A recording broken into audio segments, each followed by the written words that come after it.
January 6, 1944. 8th Air Force Headquarters, High WCOM, England. Major General Jimmy Doolittle stood in the office of Major General William Kieptener, commander of the 8th Fighter Command, when something on the wall caught his attention.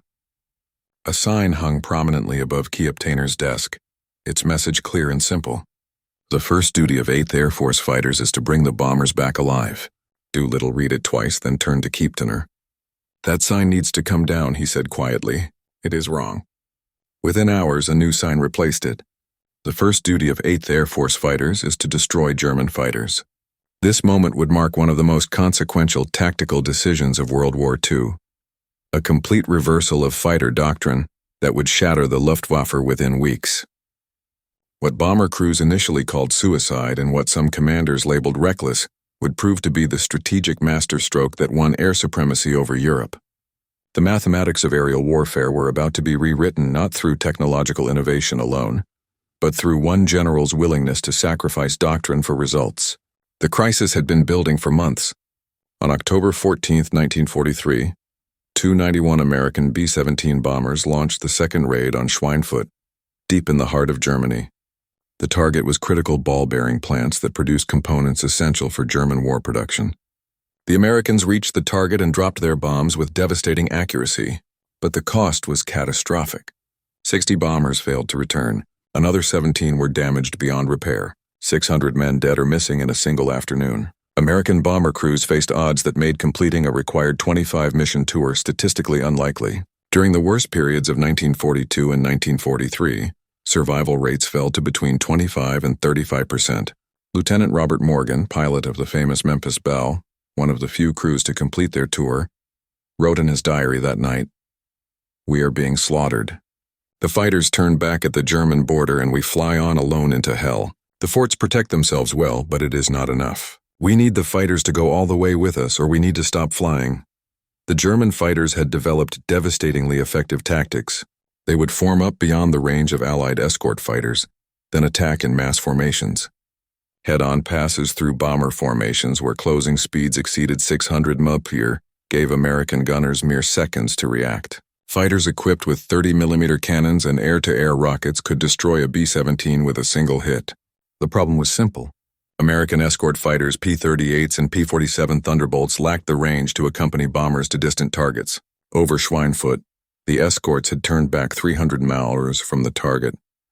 The bombers continued alone, fighting for their lives against German fighters that could attack with impunity. General Henry Arnold, commanding general of the United States Army Air Forces, issued an ultimatum in December 1943. Unless the German Air Force is destroyed, Operation Overlord, the planned invasion of Normandy, cannot proceed. American bombers cannot continue to sustain such losses. Find a solution or the strategic bombing campaign ends. The solution arrived in November 1943 in the form of a sleek silver fighter that would change everything. The North American P-51 Mustang, powered by a Packard-built Rolls-Royce Merlin engine, producing 1695 horsepower at war emergency power, possessed capabilities that seemed almost impossible. With drop tanks, the Mustang could escort bombers 1,600 miles to any target in Germany and back. It cruised at 437 mph, faster than any German fighter. At altitude, where the thin air challenged most engines, the Mustang's two-stage supercharged Merlin thrived. The fighter could reach 41,000 ft and fight effectively at heights where Mess and Wolves struggled. Captain Chuck Jerger, flying P-51s with the 357th Fighter Group, described the aircraft's impact in his combat report. The P-51 is faster, climbs better, and turns tighter than anything the Germans have. For the first time, we have an aircraft that can go anywhere the bombers go and fight when we get there. This changes everything. But having the range to escort bombers all the way to target was only half the solution. The tactical employment of those escorts would determine victory or defeat. Under the previous doctrine, fighters flew in tight formation around bomber streams, staying within sight of their charges at all times. If German fighters attacked, American escorts would engage them, but only long enough to drive them off before returning to close formation. The priority was always defensive protection. This defensive posture created a fatal dynamic. German pilots could choose the time and place of attack. They massed beyond visual range, dove through the bomber formation at maximum speed, inflicted casualties, then escaped before American fighters could effectively counterattack. The escorts reacted to German initiative but never seized it. Major General Ira Ecker, the outgoing commander of 8th Air Force, had institutionalized this defensive doctrine. Ecker, a bomber pilot himself, genuinely believed the bombers could protect themselves with interlocking fields of fire from their machine guns. Fighters existed to supplement that protection, not replace it. Jimmy Doolittle saw the situation differently. Doolittle was not a bomber pilot. He was a fighter pilot, test pilot, and racing champion who held a doctorate in aeronautical engineering from MIT. He understood aircraft performance in ways few others did. More importantly, he understood tactical dynamics. The raid that made Doolittle famous, the April 18, 1942 strike on Tokyo by 16 B-25 bombers launched from the carrier Hornet, had been audacious, technically difficult, and strategically brilliant. Doolittle had received the Medal of Honor for personally leading that mission. Now he commanded 8th Air Force with a mandate from General Arnold to solve the fighter problem. On January 6, 1944, his first full day in command, Doolittle met with General Keptner and issued his revolutionary order. Fighters were no longer to stay defensively close to bombers. Instead, they would fly ahead of the bomber stream, ranging up to 50 Mirs forward and 25 Mirs to either side, actively hunting German fighters. After bombers completed their attacks and turned for home, American fighters would not return with them. Instead, they would sweep across Germany at low altitude, strafing airfields, destroying aircraft on the ground, attacking trains and fuel depots. The goal was not just to protect bombers, but to destroy the Luftwaffe completely. The order shocked American fighter pilots and terrified bomber crews. Colonel Donald Blakesley, commander of the legendary 4th Fighter Group, understood immediately. "This is what we have been asking for," he told his pilots. "Freedom to hunt. We are no longer shepherds guarding sheep. We are wolves." But Lieutenant Colonel Jim Howard, operations officer of the 354th Fighter Group, captured the bomber crew's perspective. "The men flying the forts and liberators think we are abandoning them. They believe fighters leaving them alone to hunt Germans elsewhere is insanity. They do not understand that killing German fighters before they reach the bombers is better protection than shooting them down after they attack." The bomber crew's fears were not irrational. They had survived missions only because fighters stayed close, driving off attackers. Now those fighters would disappear over the horizon, leaving bombers apparently defenseless. Many crews believed Doolittle's order was a death sentence written by a general who did not understand their war. The German reaction to the new American tactics would validate or condemn Doolittle's gamble. For the Luftwaffe, the winter of 1943-44 had seemed like approaching victory in the air war. Despite 3 years of Allied bombing, German fighter production had actually increased. Messerschmitt and Fowler-Wolf factories delivered over 1,000 fighters monthly. German pilots had developed effective tactics against American formations. The heavily armed Sturbach-Foucault 190 fighters carrying heavy cannons and underwing pods could destroy bombers with a single attack run. These were escorted by faster Mess's 109 fighters, whose job was to tie up American escorts while the Sturmacher massacred the bombers. Major General Adolf Galland, commander of German fighter forces, believed the Luftwaffe was winning the attrition battle. In November 1943, he reported to Reichsmarschall Hermann Göring that American bomber losses were unsustainable. "If we maintain this pressure," he wrote, "the Americans will be forced to abandon daylight bombing by spring." But Galland's analysis contained a fatal blind spot. He focused on aircraft production numbers while overlooking pilot attrition. Germany was building fighters faster than the Allies could destroy them on the ground or in factories. But Germany could not replace experienced pilots at anywhere near the rate they were being killed in combat. In 1943, the Luftwaffe lost nearly 3,000 fighter pilots killed, wounded, or missing. Training time for new pilots had been cut from 250 hours to 150 hours to meet demand. New German pilots were entering combat with barely enough skill to fly their aircraft, let alone fight effectively against experienced American aviators. Feldwebel Hans Dammers, a Mess's 109 pilot with 8 victories, wrote to his brother in January 1944 describing the problem. "The new pilots last 3, maybe 4 missions before they are killed. They do not know how to dogfight. They cannot work with their wingmen. They freeze when attacked. We veterans must protect them while also fighting the Americans. It is becoming impossible." The weather in early 1944 delayed the test of Doolittle's new tactics. laid the test of Doolittle's new tactics. Winter storms grounded bombers for days at a time. But on January 29th, when over 800 bombers launched against Frankfurt, the new American fighter tactics debuted. P-51 Mustangs from the 357th Fighter Group roared ahead of the bomber stream at 28,000 ft, flying in loose formations that maximized visibility and reaction time. They were not tied to specific bomber boxes. Instead, they hunted anywhere German fighters might appear. Near Bonn, the American fighters spotted a formation of 50 Mess's 109s climbing to intercept the bombers. Instead of waiting for the Germans to attack, the Mustangs dove on them. The Germans, expecting to attack bombers at their leisure, suddenly found themselves fighting for their lives against fighters with superior speed and altitude advantage. The combat lasted 8 minutes. 13 German fighters fell. 2 Mustangs were damaged, but both returned to base. The remaining German formation scattered and never reached the bombers. Captain Don Blakesley, leading the 4th Fighter Group on a similar mission that day, described the new tactics effect. "We caught 20 Focke-Wulfs forming up over Cologne. They were slow, heavy with ammunition and fuel, climbing to attack the bombers. We had speed, altitude, and surprise. It was a slaughter. We destroyed 11 before the rest could escape. This is how you win a war." The bomber crews flying over Frankfurt that day noticed something remarkable. German fighter attacks, which usually began far from the target and continued throughout the bomb run, barely materialized. A few isolated attacks occurred, but the mass formations that had devastated previous raids never appeared. The new fighter tactics had intercepted them first.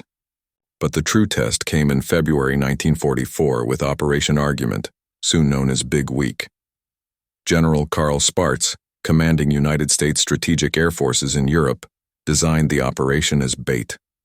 American bombers would strike German aircraft factories and targets so important, the Luftwaffe would have no choice but to defend them with everything available. The goal was not primarily to destroy the factories, though that would be useful. The goal was to force the Luftwaffe into a decisive battle of attrition against American fighters that now outnumbered, outperformed, and outfought their German opponents. February 20th, 1944. Clear skies over Germany for the first time in weeks. Over 1,000 American bombers from England and Italy, escorted by hundreds of fighters, launched against 12 different aircraft production facilities. The largest single-day air armada in history. Major Erich Hartmann, Germany's leading ace with 352 victories, watched the American formation pass overhead and understood immediately what was happening. "This is not a bombing raid," he told his squadron. "This is a fighter battle with bombers as the excuse. They want us to come up and fight, and we have no choice." The Luftwaffe responded with everything available. Over 900 German fighters scrambled to intercept the American formations. The sky over central Germany erupted into the largest air battle in history. Contrails from thousands of aircraft crisscrossed at altitudes from sea level to 40,000 OEROM. But this time, American fighters were not tied defensively to bomber formations. They ranged across hundreds of miles of German airspace, attacking German fighters wherever they found them. On the ground, taking off, forming up, approaching the bombers, the Mustangs and Thunderbolts hunted relentlessly. Lieutenant Urban Drew of the 361st Fighter Group encountered a formation of Messmid 262 jets, Germany's revolutionary new fighter, taking off from an airfield near Leipzig. The jets were fast and deadly once airborne, but taking off they were vulnerable. Drew dove from 30,000 ft, screaming through flak, and opened fire on the lead jet as it lifted off the runway. The jet exploded. He destroyed a second jet before it could gain speed. The other jet scattered. Drew's combat report became legendary. "The jets are dangerous in the air, but they must take off and land like any aircraft. Catch them there and they burn like any other." The first day of Big Week cost the Americans 21 bombers and 4 fighters. By the standards of Schweinfurt 3 months earlier, this was a miracle. But German losses were catastrophic. Over 50 fighters destroyed. More critically, 38 pilots killed or seriously wounded. For the next 5 days, whenever weather permitted, the attacks continued. American bombers struck Regensburg, Brunswick, Schweinfurt, again Gotha, Augsburg. Each raid brought hundreds of bombers and fighters. Each raid forced the Luftwaffe to respond. Each raid cost Germany fighters and pilots it could not replace. Major Heinz Baer, a German ace with over 220 victories, described the impossible situation in his diary. "We shoot down bombers, but the fighters are everywhere. We form up and they attack us before we can attack. We land to refuel, and they strafe the airfield. We take off, and they are waiting. There is no escape. For every bomber we destroy, we lose 2 fighters and pilots. By February 25th, when Big Week concluded, the statistics told the story. American losses: 226 heavy bombers, 28 escort fighters, approximately 2,600 casualties. These were serious losses, but American production and training replaced them within a month. German losses: over 350 fighters destroyed, another 90 damaged beyond repair. More devastating, the Luftwaffe lost nearly 100 pilots killed, over 50 seriously wounded. These pilots averaged over 3 years of combat experience. They were irreplaceable. Lieutenant Colonel Herbert Ellerfeld, commander of a Jagdgeschwader fighter wing, wrote in his report to Galland, "We are losing the most experienced men. The new pilots cannot survive against the American fighters. Within 3 months we will have aircraft, but no one capable of flying them in combat." But Doolittle's strategy extended beyond air combat. The second phase of his directive, strafing attacks on German airfields and infrastructure, proved equally devastating. Every day as American fighters returned from escort missions, they would drop to low altitude and attack targets of opportunity across Germany. Airfields suffered particularly heavy damage. Fighters parked in the open, aircraft in maintenance, fuel trucks, hangars all became targets. German pilots described returning from combat missions to find their home airfields under attack, forced to divert to alternate bases or land amid strafing runs. Major Gunther R., a Luftwaffe ace with 275 victories, described the psychological impact. "We used to feel safe on our own airfields. Nowhere is safe. The Americans attack morning, noon, and evening. Pilots survive combat only to die on the ground. Mechanics are killed servicing aircraft. Fuel trucks explode. We cannot maintain operations under constant attack." The cumulative effect began showing in March 1944, when 8th Air Force launched its first major raids on Berlin itself. On March 6, 730 bombers escorted by 800 fighters struck the German capital. The symbolic and strategic importance of Berlin meant the Luftwaffe had to respond with maximum effort. They did. Over 150 German fighters engaged the American formations. The resulting battle raged across hundreds of miles as fighters clashed while bombers pressed toward their targets. When the tally was complete, the Americans had lost 69 bombers and 11 fighters. The Germans lost 160 aircraft destroyed and another 50 damaged. The pilot casualties were staggering. Nearly 70 experienced fighter pilots killed or wounded in a single day. For the Luftwaffe, it was a disaster from which recovery was impossible. Captain Johannes Wiese, group commander of 1st Group Jagdgeschwader 52, survived the March 6th battle and wrote that evening, "Today I watched the German fighter arm die. We threw everything against them and it was not enough. They shot us down faster than we could shoot them down. Their losses are temporary. Ours are permanent. The war is lost." Between January and May 1944, the cumulative attrition became unsurvivable for the Luftwaffe.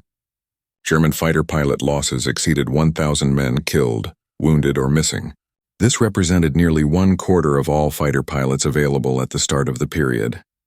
More critically, the losses fell heaviest on the most experienced pilots, the veterans, the men with dozens or hundreds of victories. The squadron and group commanders, the instructors, were systematically killed. They died because they were the most aggressive, because they led from the front, because they tried to protect the inexperienced newcomers. 28 German aces with over 30 kills died between January and May. 8 aces with over 100 kills were killed or captured. Each of these men represented years of training and combat experience. Each was literally irreplaceable. The training pipeline could not keep pace. In 1944, Germany graduated 29,000 new fighter pilots. But training time had fallen to just 110 hours total flight time by mid-year, with some late war pilots receiving as little as 50 hours. American pilots in the same period received over 450 hours of training, including 250 hours in their combat aircraft. Major Hans Philipp, a German ace with 206 victories, described the new pilot situation in his final letter home before being killed in action in October 1943. The boys arrive at the squadron unable to fly formation properly. They do not understand tactical principles. They panic under fire. In combat with experienced American pilots flying superior aircraft, they survive 1, maybe 2 missions, then they die. We cannot teach them fast enough. There is no time.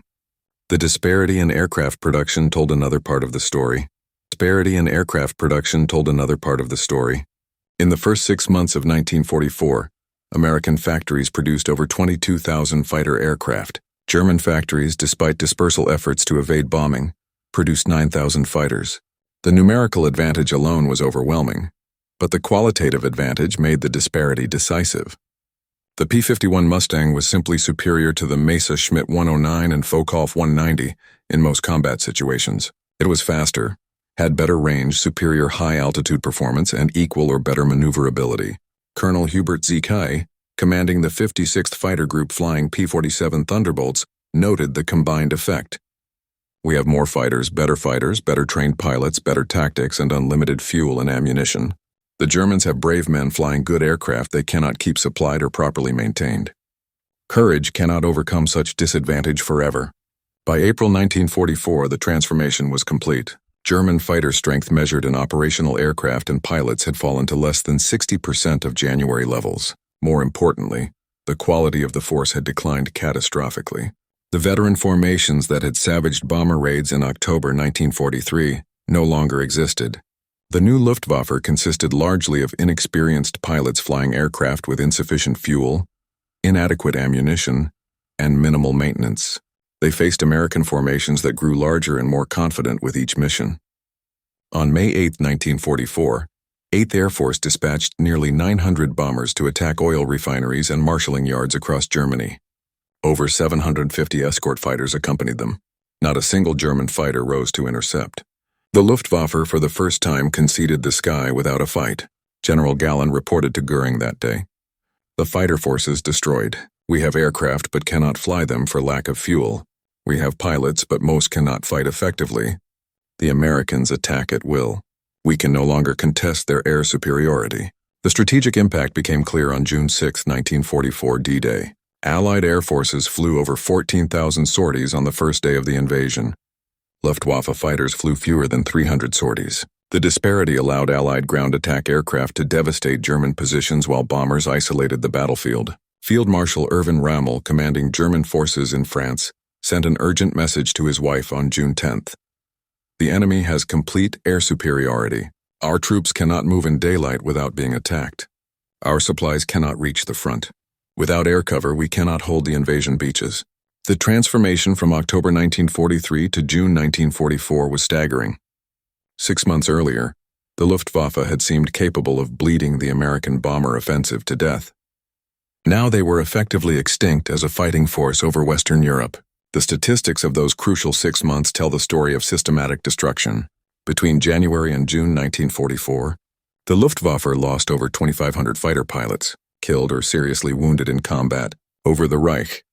This represented approximately 75% of the available fighter pilot force at the start of the period. American losses in the same period totaled approximately 420 fighter pilots killed or missing, and 7,000 bomber crew casualties killed, wounded, or captured.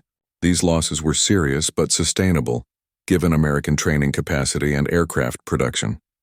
The kill ratios had reversed completely.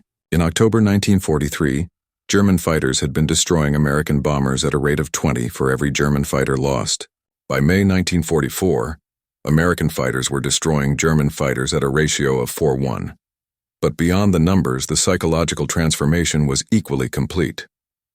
German pilots who had entered 1944 confident of victory now flew missions expecting to die. American pilots who had feared German fighters now hunted them aggressively. Captain Don Gentile of the 4th Fighter Group, who finished the war with approximately 20 aerial victories, described the change. In January, we were glad when the Germans did not attack. By March, we were disappointed when they ran away.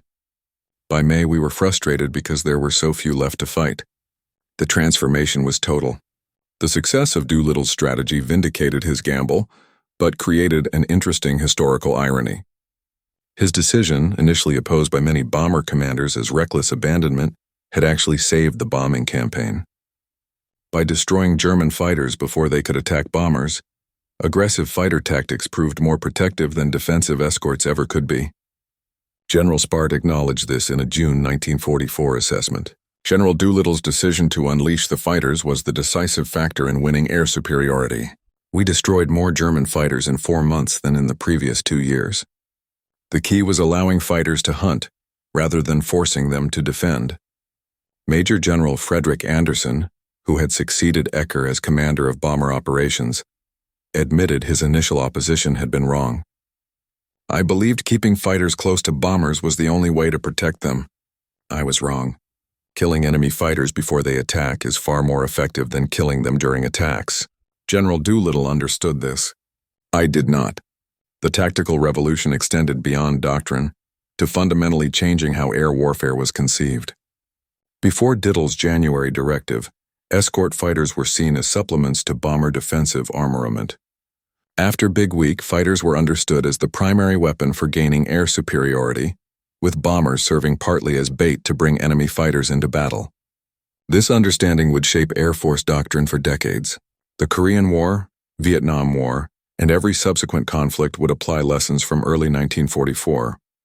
Air superiority comes from destroying enemy fighters proactively, not from protecting friendly aircraft reactively, but the human cost of the strategy remained significant.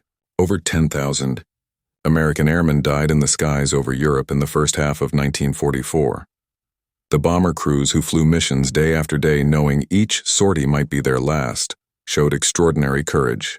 The fighter pilots who accepted the mission of hunting German fighters deep over enemy territory demonstrated remarkable skill and aggression. Lieutenant Robert Johnson of the 56th Fighter Group, who survived to become the second highest scoring American ace in Europe, with 27 victories reflected on the cost years later. We talk about tactics and strategy and numbers, but what really happened was thousands of young men climbed into aircraft every day and flew into combat knowing many would not return. We won because we had more courage, more skill, better aircraft, better tactics, and better leadership. We won because Jimmy Doolittle understood that protecting bombers meant killing fighters, not staying close to bombers. By August 1944, the Luftwaffe fighter force had effectively ceased to exist as a coherent defensive organization. Individual groups continued fighting with great courage and occasional success. New jet aircraft, the Mesed 262, showed revolutionary potential. But the systematic destruction of the pilot force in the first half of the year could not be reversed. Germany produced over 36,000 fighters in 1944, the highest annual total of the war, but there were not enough trained pilots to fly them. Not enough fuel to train the pilots who existed, not enough experienced leaders to develop effective tactics, and not enough time to rebuild what had been lost. Captain Erich Rudolpher, one of the few German aces to survive the war with over 220 victories, summarized the situation. We had aircraft in abundance by late 1944. Modern fighters, even jets, but we had no experienced pilots to fly them. The Americans had killed all the good pilots in the spring. The war was already lost by the time our production peaked. The success of Doolittle's strategy created a template for modern air warfare that remains relevant today. Air superiority cannot be won defensively. It requires aggressive offensive action against enemy aircraft and infrastructure. Technological advantage matters. Training quality matters more. Numerical superiority is decisive only when combined with qualitative superiority.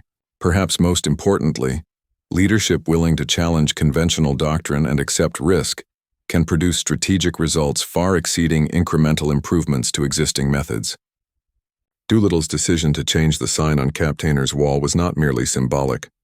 It represented a fundamental reconceptualization of fighter employment. The bomber crews, who initially feared Doolittle's tactics as abandonment, came to understand and appreciate the strategy. Technical Sergeant Andy Rooney, a Stars and Stripes reporter who flew bombing missions to cover the air war, wrote in June 1944, "The fighter pilot saved us by leaving us." This sounds paradoxical, but it is true. When they flew close, the Germans attacked anyway. When they flew ahead and hunted, the Germans could not reach us. The best defense was a good offense. General Doolittle understood this. We did not. He was right. By the time of the Normandy invasion, Allied air forces had achieved complete air supremacy over Western Europe. German aircraft still operated, but in such limited numbers with such restricted effectiveness that they could not meaningfully contest Allied air operations. The invasion succeeded in significant part because soldiers could fight without fear of enemy air attack. General Dwight Eisenhower, Supreme Allied Commander, acknowledged this in his post-invasion assessment. The Air Forces gave us the one thing essential for success. They gave us freedom to operate without enemy air interference. General Doolittle's fighter tactics destroyed the Luftwaffe when destruction was essential. History will judge this as one of the decisive campaigns of the war. The transformation from October 1943 to June 1944 stands as one of the most dramatic reversals in military history. In October, the Luftwaffe was winning the battle of attrition over Germany. American bomber losses were unsustainable. The strategic bombing campaign seemed doomed. 6 months later, the Luftwaffe was shattered. American bombers flew with minimal losses, and Allied ground forces prepared to invade France under complete air cover. The change was so complete and so rapid that German commanders struggled to comprehend what had happened. General Galland, in his post-war memoirs, identified the turning point precisely. When the Americans changed their fighter tactics in January 1944, they won the air war. We could fight American bombers. We could not fight their fighters and their bombers simultaneously. Once they freed the fighters to hunt us, we were doomed. The end was simply a matter of time. The final statistics of the campaign demonstrate its overwhelming success. Between January and December 1944, the Luftwaffe lost over 4,000 fighter pilots killed in action over the Reich. American and British fighters destroyed over 11,000 German fighters in air combat and on the ground. German fighter pilot training time fell from 200 hours in 1943 to less than 100 hours by late 1944. American losses in the same period totaled approximately 750 fighter pilots and 16,000 bomber crew casualties. These were significant losses, but American training schools graduated over 35,000 new pilots in 1944, and American factories produced over 63,000 military aircraft. The kill ratio in air combat shifted decisively. In 1943, Luftwaffe fighters had achieved approximately 1.2 kills for every loss. In 1944, the ratio reversed to American fighters achieving 3.7 kills for every loss. By 1945, the ratio exceeded 7.1. But perhaps the most telling statistic was pilot experience levels. In January 1944, the average German fighter pilot had over 200 hours of combat experience. By January 1945, the average was under 50 hours. The Luftwaffe had not run out of aircraft or fuel, though both were scarce. It had run out of trained pilots capable of effective combat. Doolittle's controversial decision had achieved precisely what General Arnold demanded. It destroyed the Luftwaffe as an effective fighting force before the Normandy invasion. It demonstrated that aggressive offensive fighter tactics were more effective than defensive escort tactics.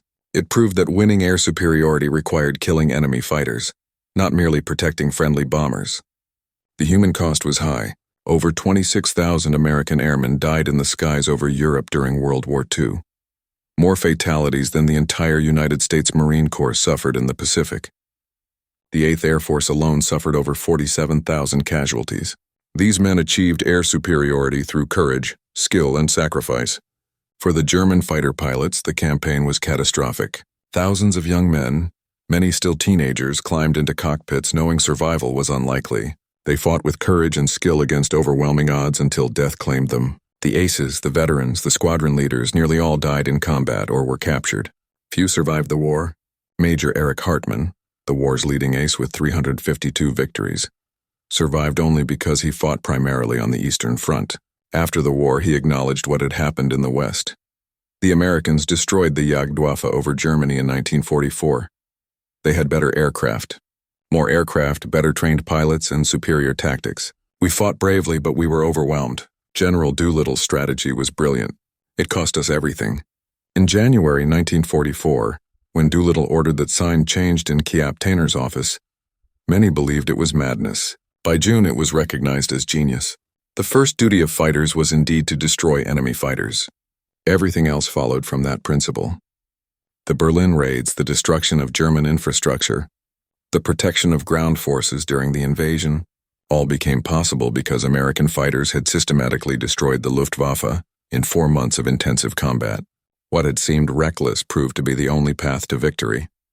70 years later, when military historians analyzed the air campaign over Europe, they consistently identified Doolittle's January directive as the turning point. One decision, one change in tactics, one general's willingness to challenge doctrine transformed the air war completely.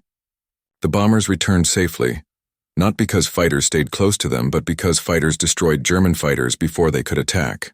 The counterintuitive truth that offensive action provides better protection than defensive posture became doctrine. Air forces worldwide learned the lesson. Control of the air comes from destroying enemy aircraft aggressively, not from defending friendly aircraft reactively. Lieutenant General James Doolittle retired from the Air Force in 1946, having commanded 8th Air Force, 15th Air Force, and 12th Air Force during the war. He received numerous decorations, including the Medal of Honor, multiple Distinguished Service Medals, and honorary knighthood from Britain. But of all his achievements, he considered the fighter directive his most significant decision. In a 1970s interview, Doolittle reflected on that January day. Changing the fighter tactics was the hardest decision I made. Bomber commanders opposed it. Bomber crews feared it. Some fighter pilots thought it was suicide. But I knew from my own experience as a fighter pilot that offensive action wins air battles. You cannot win by defending, you win by attacking. The losses were terrible, but they would have been worse under defensive tactics. We won because we accepted risk and attacked aggressively. The sign that Doolittle ordered removed from Kieptener's Wall in January 1944 now resides in the National Museum of the United States Air Force in Dayton, Ohio. Next to it hangs the replacement sign. Together they tell the story of a tactical revolution that won air supremacy in Europe. For bomber crews who survived the war, many credited Doolittle's decision with their survival. They had initially opposed the change, believing fighters leaving them to hunt Germans elsewhere was abandonment. Experience taught them otherwise. The best way to protect bombers was to destroy enemy fighters before they could attack. For the Luftwaffe, Doolittle's directive was the beginning of the end. In October 1943, they had been winning the air war of attrition. 6 months later, they were destroyed as an effective force. The combination of American numerical superiority, technological advantage, training quality, and aggressive tactics proved overwhelming. The campaign from January to June 1944 demonstrates military principles that remain valid today. Offensive action defeats defensive action when both sides are roughly equal in capability. Superior training produces superior results even when outnumbered. Technological advantage combined with tactical innovation creates decisive superiority. Leadership willing to challenge doctrine and accept risk achieves strategic results. But most importantly, winning air superiority requires destroying enemy fighters, not protecting friendly aircraft. This counterintuitive truth, understood by Doolittle and proven in combat over Germany in 1944, remains the foundation of air combat doctrine worldwide. The story of how one general's order to change a sign on a wall led to the destruction of the Luftwaffe in weeks is ultimately a story about understanding the fundamental nature of air combat. Doolittle understood that fighters are offensive weapons whose primary purpose is killing enemy fighters. Using them defensively wastes their potential and surrenders initiative to the enemy. The bomber crews who initially feared his tactics came to understand their wisdom. The German pilots who opposed those tactics learned their effectiveness too late. And military aviation learned lessons that would shape air warfare for generations. On June 6, 1944, when Allied forces stormed the beaches of Normandy under clear skies free of German aircraft, the success of Doolittle's strategy was complete. The Luftwaffe, which had terrorized Europe for 5 years, which had destroyed air forces from Poland to France, which had bombed London into rubble, was nowhere to be seen. American and British fighters had hunted them to extinction. A single tactical decision, a single change in doctrine, a single general's willingness to challenge conventional wisdom had achieved what years of bombing could not. The Luftwaffe was destroyed not by attacking factories but by attacking fighters, not by defending bombers but by hunting aggressively, not by playing defensive but by seizing the offensive. The sign came down on January 6, 1944. 6 months later, the Luftwaffe was finished. The connection between those two events is direct, measurable, and undeniable. One general's reckless strategy had destroyed the enemy air force in weeks, won air supremacy over Europe, and ensured the success of the invasion that would liberate the continent. History would judge Jimmy Doolittle's decision to change fighter tactics as one of the most consequential command decisions of World War II. Not because it was complex or technically sophisticated, but because it was fundamentally correct. The first duty of fighters is to destroy enemy fighters. The first duty of fighters is to destroy enemy fighters.